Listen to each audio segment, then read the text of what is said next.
Convido a amada igreja a abrirem as suas Bíblias na Epístola de Paulo aos Romanos, no capítulo 12.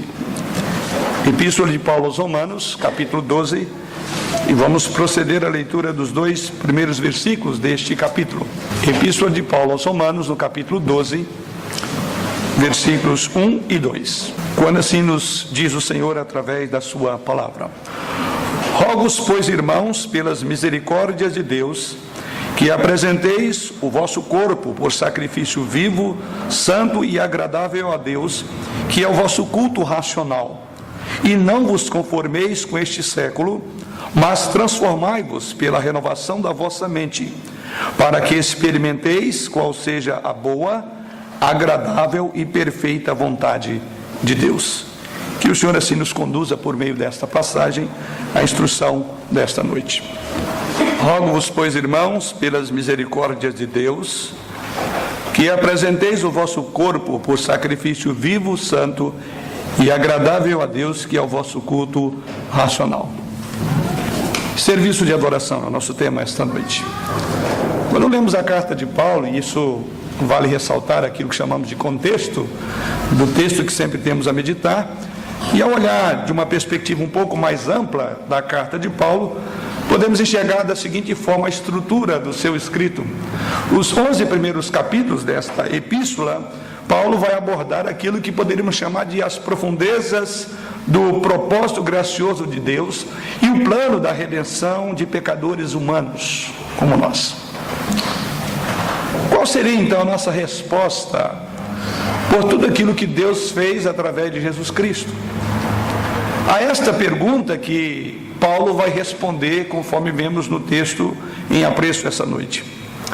Na verdade, Paulo, antes de fazê-lo, antes de chamar a apresentar os nossos corpos, ele sintetiza tudo aquilo que ele trabalhou do capítulo 1 até o capítulo 11. E a síntese de Paulo, quando olha para os 11 capítulos e tudo nele apresentado, a conclusão de Paulo é essa do versículo 33 a 36, que eu convido os irmãos a acompanhar a leitura do capítulo 11. Ele diz: ó profundidade da riqueza, tanto da sabedoria como do conhecimento de Deus, quão insondáveis são os seus juízos e quão inescrutáveis os seus caminhos. Quem, pois, conheceu a mente do Senhor? Ou quem foi o seu conselheiro? Ou quem primeiro deu a ele para que ele venha a ser restituído? Porque dele, e por meio dele, e para ele são todas as coisas. A ele, pois, a glória eternamente. Amém. Paulo fica perplexo com tudo aquilo que a revelação divina conferiu a ele para escrever nesses 11 capítulos. Ele encerra dizendo: ó profundidade da riqueza. Quanta exclamação, quanto é o encanto de Paulo quando olha para tudo que escreveu. E ele diz então: toda a doutrina apresentada nesses capítulos, ela termina na doxologia, conforme entendemos o que é estes últimos versículos, ou que são os últimos versículos do capítulo 11. É uma doxologia, ou seja, adoração a Deus por toda a sua grandeza. Então Paulo conclui toda a temática, todo o aspecto teológico do ensino com uma exclamação, dizendo: que maravilha, quão insondável é a mente de Deus. Quem ensinou ele todas essas coisas tão extraordinárias que eu escrevi? Quem foi o seu conselheiro? Quem deu a ele primeiro? E assim, no capítulo 12, Paulo transita para uma outra área e ele inicia dizendo: rogo-vos, pois, irmãos, pelas misericórdias de Deus. Ou seja, se até o capítulo 11 Paulo tratou da doutrina, doutrinas essas que ele fica perplexo e faz essas exclamações, exclamações interrogativas, conforme vemos nos versículos últimos do capítulo 11. Por outro lado, ele transita agora para um outro aspecto, mas ainda tendo como base o que foi dito antes. Então Paulo sempre baseia o dever na doutrina, como aqui ele faz, usando a conjunção que se soma ao que foi dito, chamada de conjunção aditiva. Rogo-vos, pois. Então ele vai conectar com esta conjunção a tudo aquilo que ele somou nos versículos 33 a 36, dizendo que é profundo aquilo que Deus revelou a ele. E é com base nisso, então, ele diz, olha, nós precisamos responder a isso de alguma forma, então eu rogo a vocês, por essas misericórdias, que façam o seguinte: prestem um serviço de adoração digno do Senhor. É o nosso tema, serviço de adoração. Aqui somos chamados, então, a viver em resposta a este propósito glorioso apresentado dos versículos 1 até o versículo de número, do capítulo 1 até ao capítulo de número 11. Isso Paulo diz que ele chama de serviço racional. Quando ele diz, apresenteis os vossos corpos por sacrifício vivo, e o finalzinho do versículo 1 do capítulo 2, ele diz, capítulo 12, ele diz, isto é o vosso culto racional. Ele diz, a única resposta lógica, coerente, condizente com o que foi dito, apresente os corpos. Então é por isso que é chamado aqui de serviço de adoração. Então o serviço de adoração que oferecemos a Deus é a única resposta lógica para seres lógicos. Por isso que ele chama aí de serviço racional, que o termo em grego, a melhor tradução, serviço lógico. Ou seja, uma consequência natural de uma mente lógica é responder a isto que Deus fez, apresentando-nos a Ele com um serviço de culto racional. Ele diz, então, vocês precisam de oferecer uma oferta a Deus. E essa oferta, em vez de estar longe de vocês, é vocês mesmos.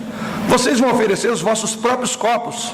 Então é sobre adoração, é na adoração que nós nos entregamos a Deus. Esta oferta completa, esta oferta universal, abrangente de nós mesmos para Deus, é aquilo que Paulo chama de resposta lógica a tudo que Deus fez por nós. Mas quando Paulo vai abordar sobre o serviço de adoração, algumas coisas aprendemos no serviço de adoração. Mas antes de considerarmos cada uma delas, vamos buscar a direção do Senhor. Pai, nós louvamos a Ti por esta hora, por este momento especial que o Senhor mesmo reservou para que, através dele, por meio dele, pudéssemos conhecer mais do Senhor e pudéssemos assim glorificar o Teu nome, e assim como o Teu servo Paulo, vivemos encantados com a beleza da Tua revelação. Pedimos, Senhor Deus de amor, que nos ajudes enquanto ouvimos a Tua palavra, porque a Tua palavra mesmo afirma que o homem natural não pode compreender as coisas do Senhor, porque elas se discernem espiritualmente. E esta é a nossa oração, pedindo que nos ajudes a discernir, através do Teu Santo Espírito, as verdades da Tua palavra. Em nome do Senhor Jesus que oramos. Amém. Amém. Considerando o serviço de adoração, a primeira coisa que Paulo estabelece é: qual é a base do nosso serviço de adoração? É a primeira coisa que Paulo vai trabalhar. Isso está logo no início, quando ele diz: rogo-vos, pois, irmãos, pelas misericórdias de Deus. Qual é a base do serviço que prestamos a Deus? No dizer de Paulo, ou na linguagem de Paulo, é chamado aí de misericórdias. Esta é a base, esses são os fundamentos que se estabelece uma adoração verdadeira. É quando nós olhamos para aquilo que Paulo chama aí de misericórdias. Mas antes de abordar as misericórdias, a conjunção nos ajuda, porque ela nos conecta, até para entender o que são isso, o que são essas misericórdias. Daí porque ele diz, rogo-vos, pois. Começando pela expressão que Paulo usa aqui no original, a palavra para rogo aqui é a palavra paracaléu, que poderia ser traduzido também por exortar. Além de rogar, exortar. Esta palavra mescla súplica e autoridade ao mesmo tempo. Então, quando Paulo usa a palavra paracaléu, ou exortar, ou rogar, como está na nossa tradução, o que ele está trabalhando aqui é um tom de autoridade e de súplica ao mesmo tempo. Então, quando Paulo fala à igreja ali em Roma, e fala a nós hoje, é a ideia de suplicar e a ideia de autoridade. Ao mesmo tempo, esse verbo traz a ideia de algo urgente e que precisa de ser feito. Este termo foi usado no grego clássico, o grego bíblico é chamado de grego koiné, o que nós estudamos, mas o grego clássico traduz a palavra paracaléu no sentido de exortar tropas que estavam prestes a entrar em batalha. É a mesma palavra no grego clássico, porém com a conotação de exortar, alertar os homens que estariam na frente da batalha. Pois bem, essa é a palavra que Paulo usa aqui, exorto-vos ou rogo-vos, como está aí. Então, ao mesmo tempo, essa palavra paracaléu também tem um sentido de algo que é usado para descrever o Espírito Santo quando ele conforta, quando ele incentiva e quando ele exorta.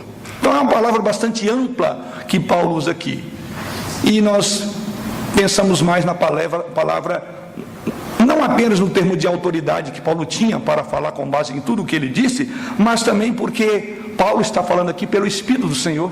Então, nesse sentido, rogo aqui é aquilo que conforta, que incentiva e nos exorta. Então, essa é a primeira coisa que Paulo coloca: rogo-vos, pois. Então Paulo começa instando os crentes de Roma com base nessa súplica de autoridade, mas ao mesmo tempo de encorajamento, como se encorajava os soldados para entrarem numa frente de batalha. E é com base nessa exortação é que Paulo diz: é exatamente isso que eu espero de vocês, que apresentem os vossos corpos como sacrifício vivo. Mas a pergunta é: qual é a base? A base que Paulo vai colocar são as misericórdias de Deus. Primeiramente, ele diz que essas misericórdias serão reveladas na maneira do culto que prestamos a Deus. E é isso que ele diz: pelas misericórdias de Deus, que apresenteis o vosso corpo por sacrifício vivo, santo e agradável a Deus. Então Paulo está imaginando aqui o serviço de culto litúrgico do Antigo Testamento, onde o sacerdote oferecia sacrifícios pelo povo, em expiação do pecado do povo, que trazia as suas ofertas, as suas vítimas para o oferecimento do sacrifício. E aí Paulo então fala: a base da minha exortação, dessa súplica, desta autoridade que eu falo a vocês, ela está fundamentada nas misericórdias de Deus. E aí é a base da ordenação de Paulo, ou da ordenança de Paulo: misericórdia de Deus. Como dissemos, esta preposiçãozinha aí do versículo 1, ela nos conecta com tudo que foi dito antes. Então, quando Paulo fala de misericórdias, é um termo muito abrangente. E o que Paulo tinha em mente, naturalmente precisaríamos de olhar desde o capítulo 1 até o capítulo 12 para entender o que são as misericórdias. Mas eu fiz uma síntese de basicamente os pontos centrais do que Paulo abordou aqui e que ele chama de misericórdia de Deus.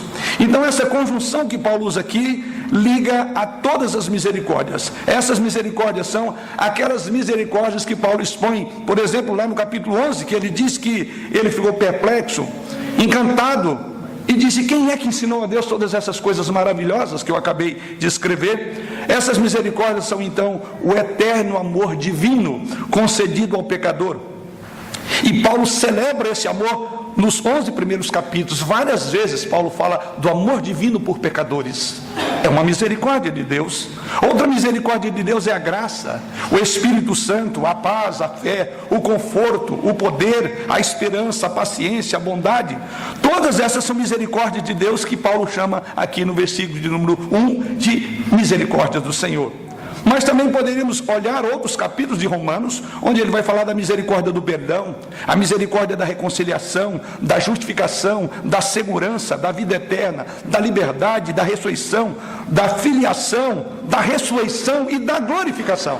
Então o que Paulo está dizendo é: a base do meu chamamento para adorar é: olhe para o que Deus fez por você. Olhe essas misericórdias de Deus. Aí é o termo lato, é um termo muito amplo. Essas são as bases da nossa adoração, ou as bases do serviço de adoração. Mas Paulo vai além das bases. Em segundo lugar, Paulo fala qual é a natureza da adoração. Se por um lado ele diz: a adoração está baseada em tudo aquilo que Deus fez por nós, pecadores. Por outro lado ele vai dizer: o que é essa adoração? O que Deus espera de nós? Como devemos apresentar-nos a Ele? E esse é o segundo ponto que temos a considerar.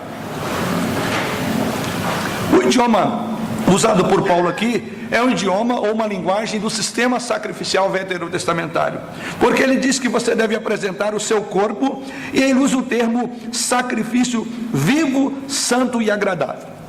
Apresentar corpos, sacrifício vivo, santo e agradável. Então você percebe que a mente de Paulo vai para o Antigo Testamento.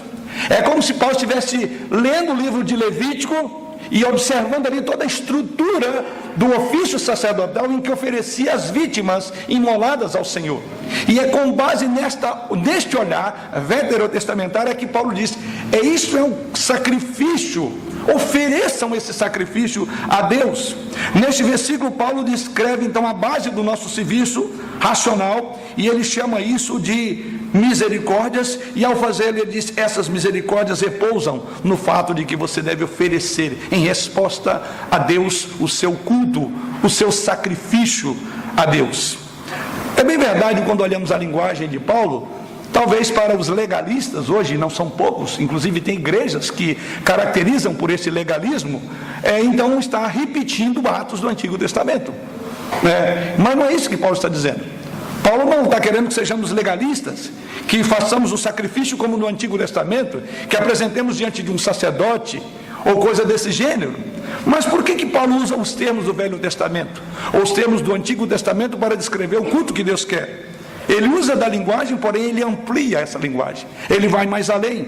Sabemos que todos os sacrifícios acabaram na cruz de Jesus Cristo. Ele foi, nas palavras do autor aos Hebreus, o único sacrifício pelo pecado para sempre. Diz que Jesus Cristo entrou no Santo dos Santos uma única vez e para sempre. E de uma única vez ele expiou o pecado de todos os eleitos para sempre. Então, certamente, quando Paulo fala para oferecermos o nosso sacrifício, ele não está olhando para aquilo que o autor da carta aos Hebreus condena aos seus leitores.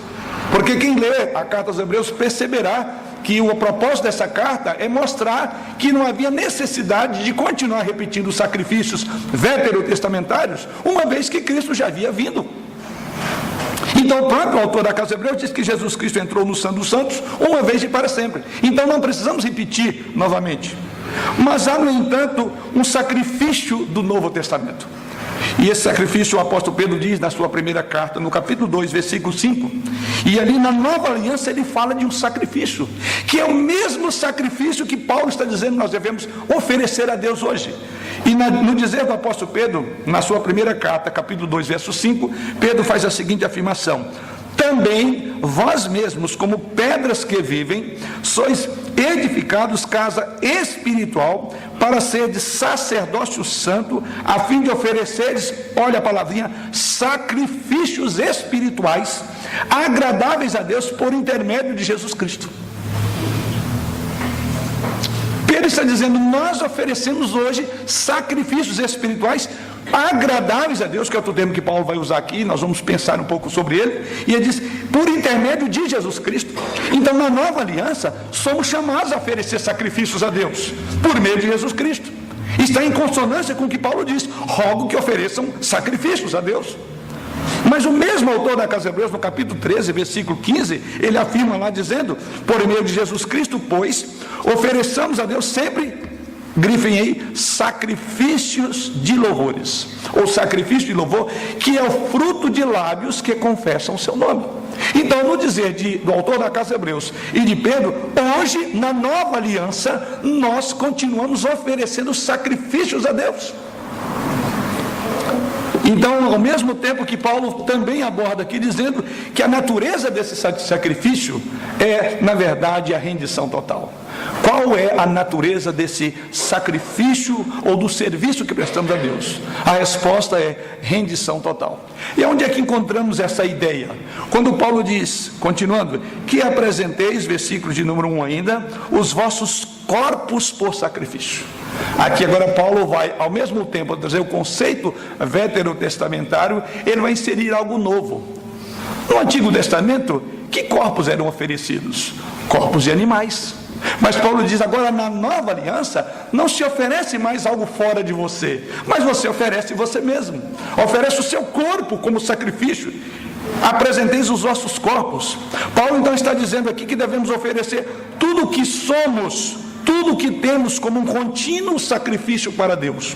Em outras palavras, Deus não quer apenas o seu coração, Ele quer você como um todo.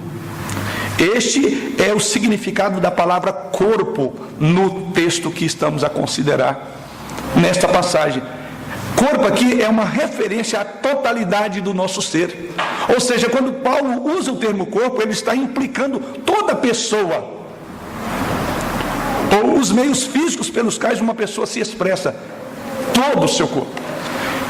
Então, na nova dispensação, ou agora nesse pacto estabelecido por meio de Jesus Cristo, nós oferecemos os nossos corpos, o nosso ser como um todo. Irmãos, hoje temos percebido que a nossa sociedade atual tem uma profunda idolatria pelo corpo. Não precisamos de pensar muito, você não precisa devagar muito aí na sua mente para entender o que eu quero colocar. Basta você observar quanto que as academias de ginásticas estão superlotadas, e caras inclusive. Há pessoas que gastam rios de dinheiro em cosméticos.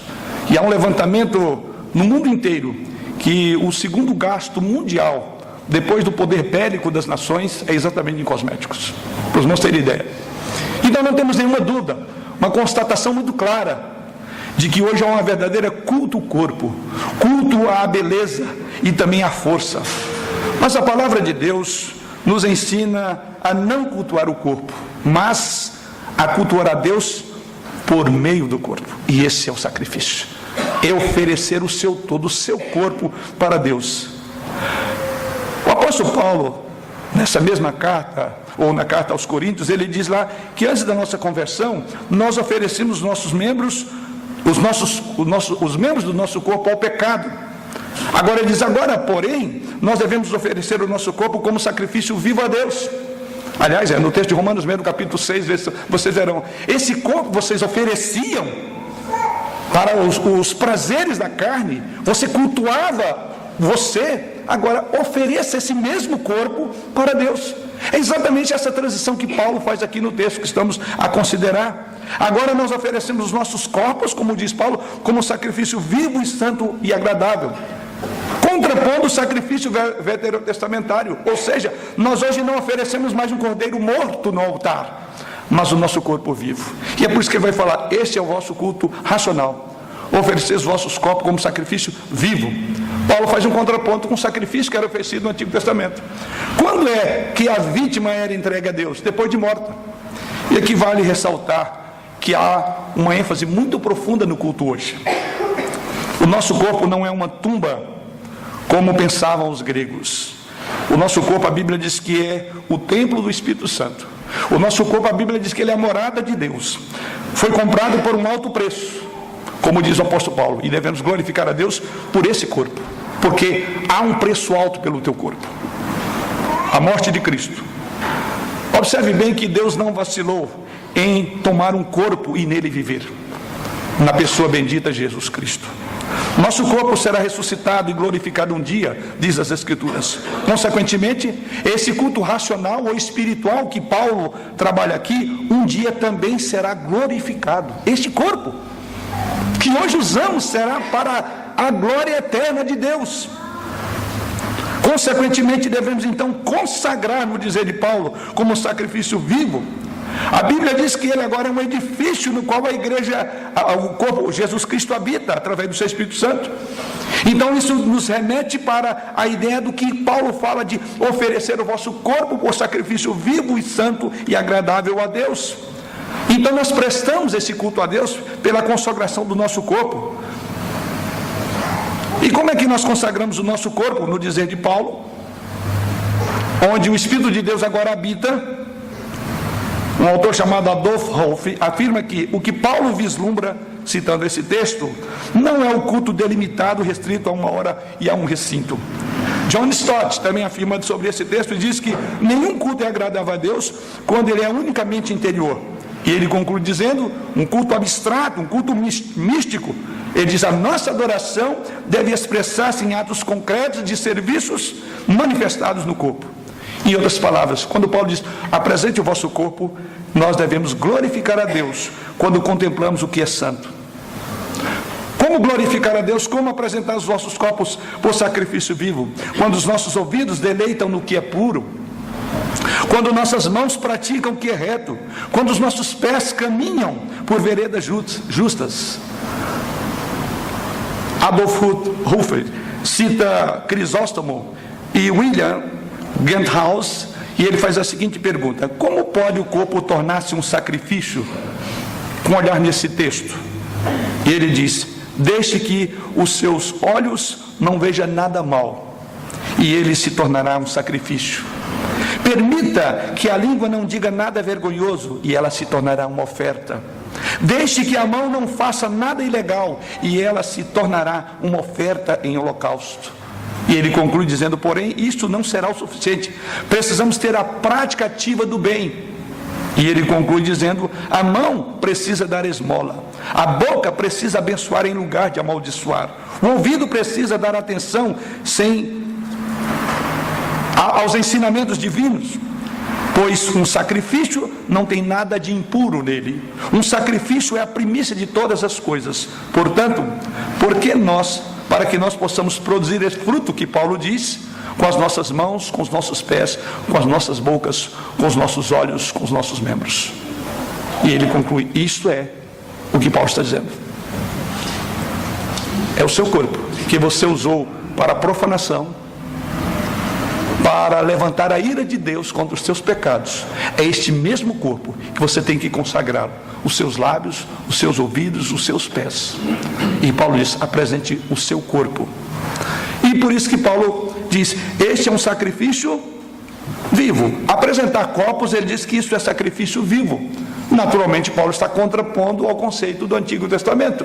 Como lembrei, era um sacrifício já morto. A expressão sacrifício vivo define o contexto do sacrifício no Novo Testamento. Se no Antigo era a vítima morta que era entregue a Deus, ou seja, enquanto o adorador do Antigo Testamento oferecia um animal morto, o adorador do Novo Testamento, na linguagem de Paulo, oferece a si mesmo, e assim apresenta um sacrifício vivo, ou seja, é o sacrifício mais difícil, porque nós não damos cadáveres para o Senhor, mas sim fazemos um sacrifício vivo. Um sacrifício vivo é mais difícil de ser entregue, porque ele custa muito. O morto, o que você vai fazer com algo que já está morto? Nada. Mas oferecer o que está vivo é muito difícil. Um sacrifício vivo significa algo para mim e para você. Sacrifício vivo é algo que significa para nós. Sacrifício vivo tem um valor intrínseco.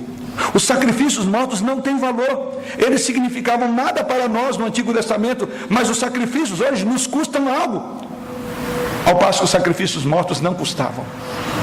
E é isso que Paulo está dizendo, porque oferecer o seu corpo como sacrifício vivo é negar os desejos pecaminosos e usar esse corpo em vez de pecaminoso para a glória de Deus. Isso é um sacrifício vivo, é negar a você mesmo, é entregar-se incondicionalmente a Deus. E ele diz que esse sacrifício, ele continua dizendo, ele é um sacrifício santo, o que indica que ele é separado para uma finalidade específica. E por ser um sacrifício santo, Paulo conclui dizendo, ele então é um sacrifício agradável a Deus. Ou seja, Deus se agrada desse tipo de oferecimento. E aí Paulo conclui dizendo, este é um culto racional. A palavra no grego aí para racional é lógicos, de onde vem o nosso termo lógica. Ou seja, o que Paulo está dizendo é, se você considerar tudo que Deus fez por você, que ainda era um ser pecador, a única resposta lógica, razoável, ofereça a sua vida a Ele. É por isso que ele diz, eu rogo com base em tudo que Deus fez. O culto racional, diz Paulo, é apenas um culto que responde de modo coerente e adequado às misericórdias que nos alcançaram. As bases das misericórdias, ele diz, é natural. Por que escravos libertados continuariam a servir seus mestres, seus antigos mestres? Não tem sentido. Apresentar o nosso corpo para o novo mestre, aquele que nos comprou e nos resgatou, ele diz, isso é lógicos. No termo grego e na nossa língua está dizendo aí que isso é algo racional, é lógico. A razão nos impõe isto, é natural. Ou seja, o que Deus espera do nosso culto não é muito, é a lógica.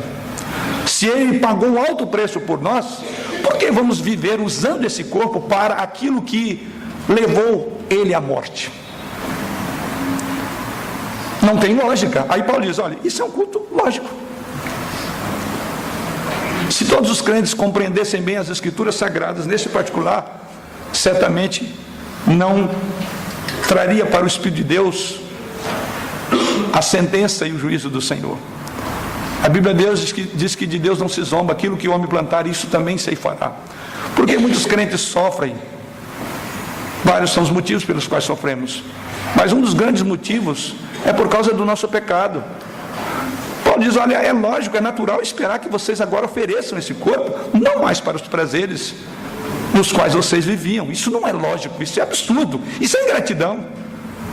Mas apresentar esse corpo vivo, e eu sei que tem um custo para você, é negar os seus desejos pecaminosos e colocar Deus como prioridade da sua vida, isso não é natural para o homem natural. Mas para o homem espiritual, ele diz, isso é lógico. É o que Deus espera de cada um de nós. Mas Paulo continua dizendo: quais são os meios desse serviço? Como é então que oferecerei? Ele diz: os meios é a renovação da mente. E aí entra no versículo 2. E assim Paulo afirma: e não vos conformeis com este século, mas transformai-vos pela renovação da vossa mente. Como é que nós ofereceremos? Quais são os meios para que esse serviço racional, esse serviço de culto chegue a Deus? Ele diz: é a renovação da mente. Ou seja, se você não passar por uma mente transformada, você não oferecerá esse culto a Deus. O que significa essa linguagem que Paulo usa até aqui, de sacrifício, de oferecer os corpos? Ele diz: se você não passar pela renovação da vossa mente, você não experimentará a boa, perfeita e agradável vontade de Deus. A renovação da mente, no dizer de Paulo, envolve dois aspectos. Veja o que ele diz. O primeiro deles é: não vos conformeis com este século. O segundo é: transformai-vos.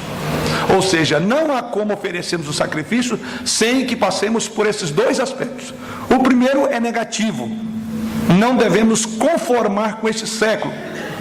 Paulo está dizendo esse estado de coisa. E quando Paulo diz aí: não vos conformeis, o termo conformar aqui é um termo de onde vem a ideia de tomar a forma de, moldar-se a, conformar-se com.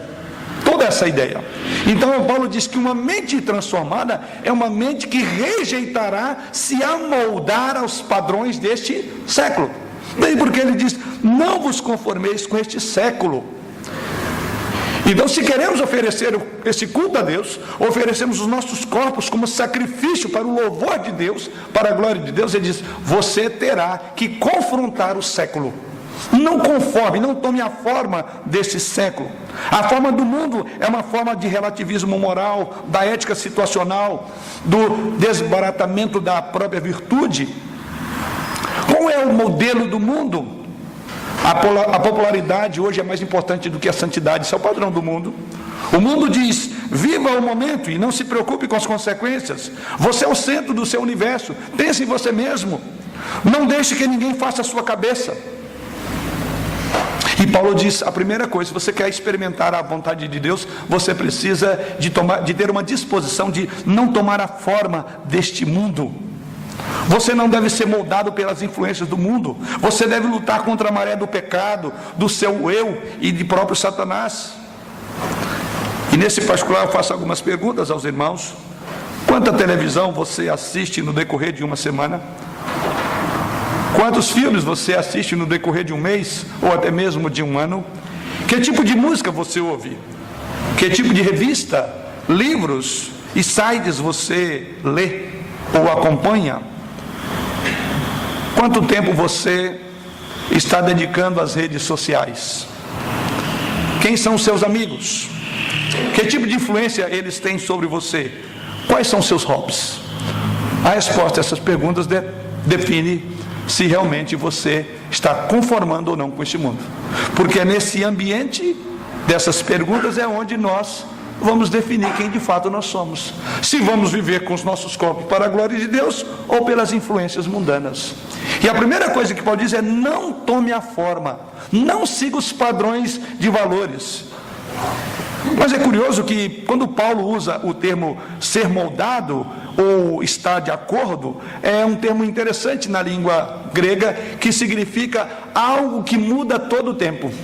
Então quando ele diz não tome a forma, o termo em grego é sistematizo, que significa literalmente ser moldado ou estampado de acordo com um padrão estabelecido.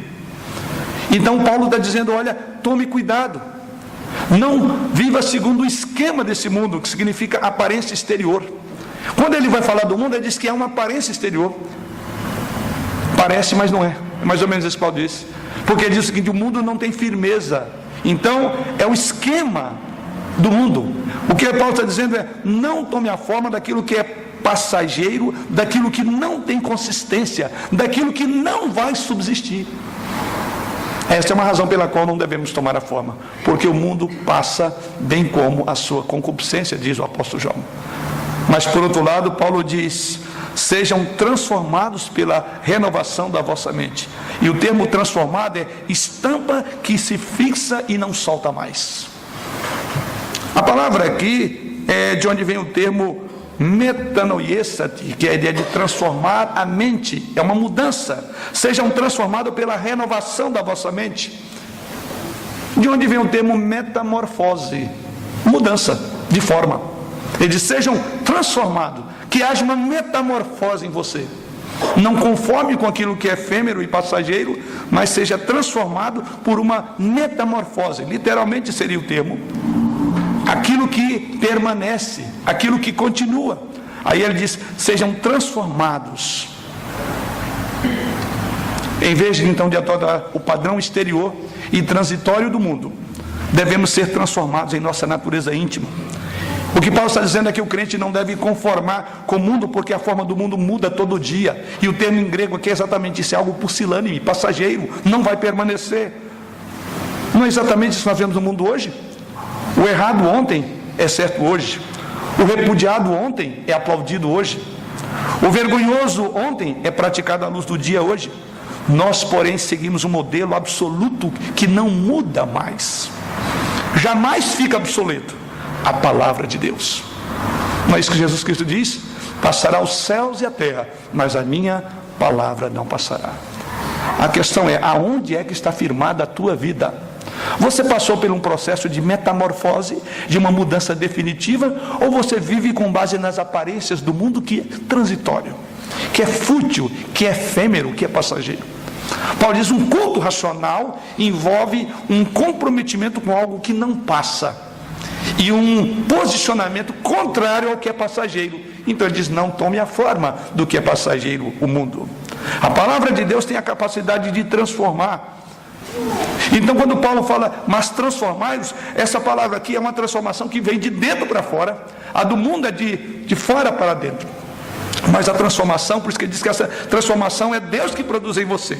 Veja o que ele diz: transformai-vos pela renovação da vossa mente. Então é uma mente renovada, é a mente de Cristo. É por isso que as Escrituras nos ordenam: pensai nas coisas que são de cima, não nas que são aqui da terra. Porque morreste, a vossa vida está oculta em Cristo Jesus, diz a palavra do Senhor. Então observe, a própria Escritura promove uma mudança radical, tão radical que você é capaz de levantar como um gigante contra todas as influências do mundo. Então alguém que foi transformado pela palavra, trabalhado pela palavra, convertido pela palavra, edificado pela palavra, é capaz de não conformar ou não tomar a forma do mundo. Então só um antídoto contra o mundo, irmãos, é a palavra permanecer em nós. É a palavra que nos salva, é a palavra que fala de Cristo, é a palavra que nos conserva como conservadores. E aqui pergunto-lhe: quanto tempo você gasta meditando nas misericórdias de Deus, que levou Paulo a dizer: ó profundidade da riqueza? Quanto tempo você tem dedicado ao estudo rigoroso das Escrituras Sagradas? Esta é a base da sua conversão, mas também da sua santificação. A palavra não foi apenas para você saber quem é Jesus, mas a palavra é que vai te manter diante de Jesus. Você precisa de ser homem e mulher de palavra, da palavra. As crianças precisam ser crianças da palavra. Elas precisam ouvir as Escrituras Sagradas, porque a palavra transforma. A palavra mantém-nos de pé. Por isso que tenho sempre dito nas últimas ocasiões sobre a necessidade de sermos um povo da Bíblia.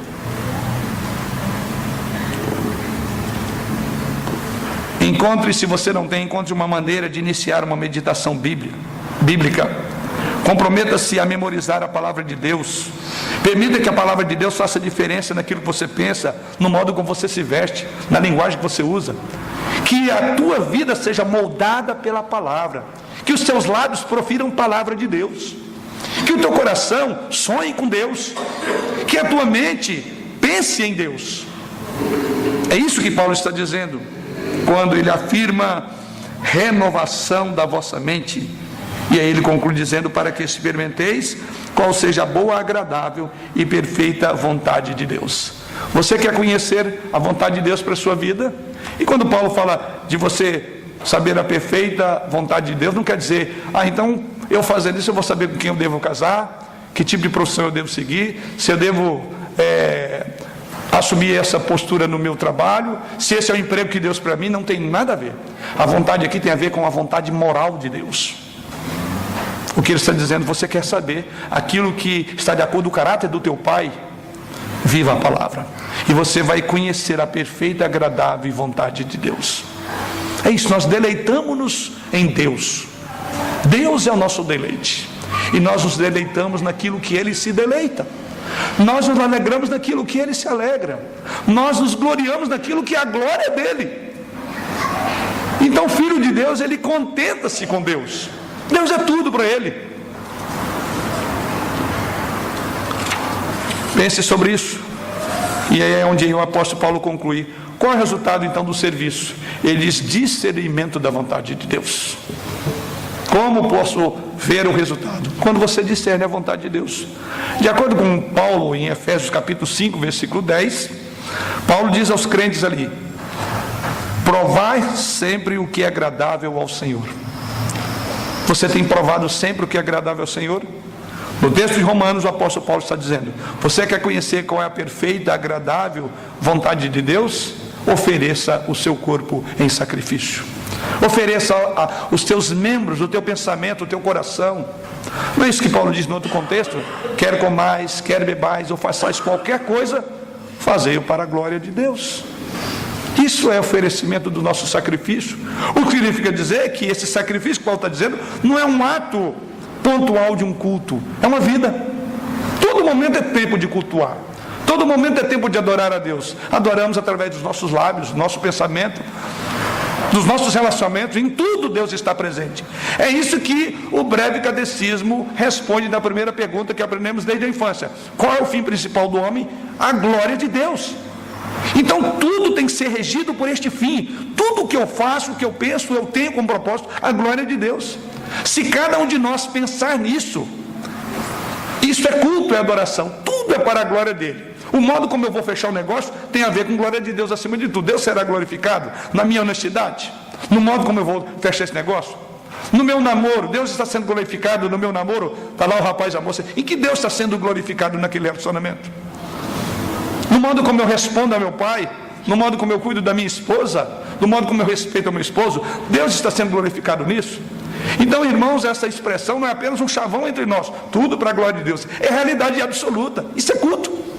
Por isso que Paulo diz: ofereça o corpo, porque pelo corpo você pensa, você sente, você olha, você deseja, você pega, você sente, tudo é para a glória de Deus. E Paulo diz: ofereça isso. Serviço de adoração não é um ato, é uma existência inteira.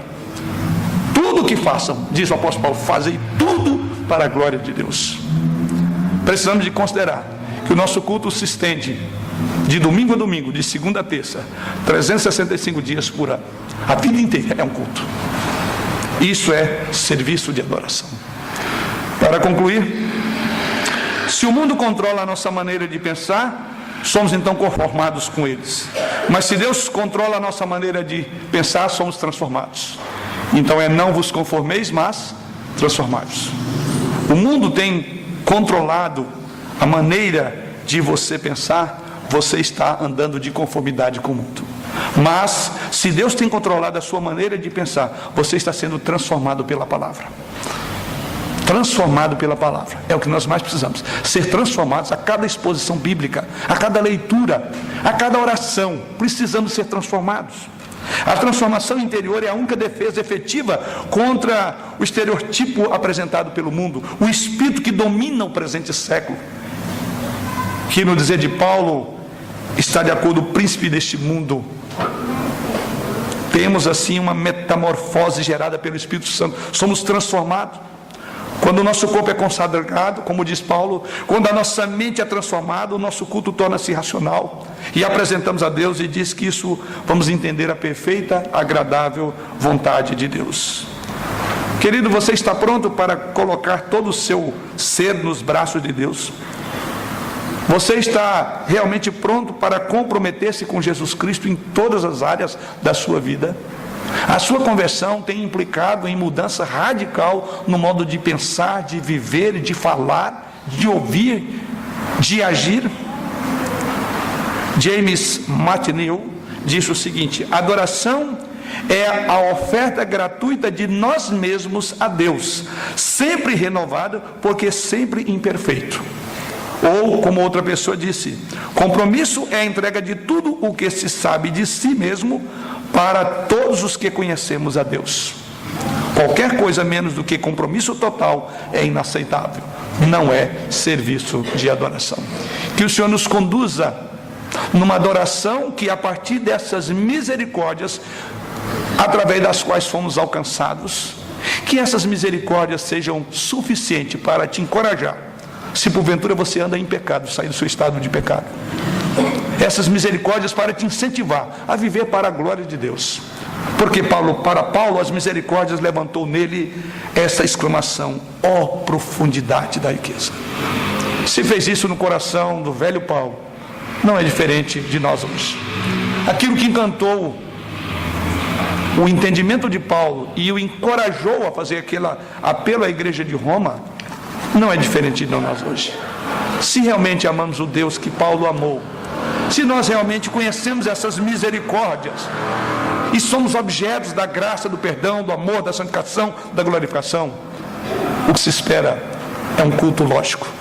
E um culto lógico é um culto de entrega de si mesmo a Deus, para que Deus seja tudo em todos e Ele seja glorificado. Amém.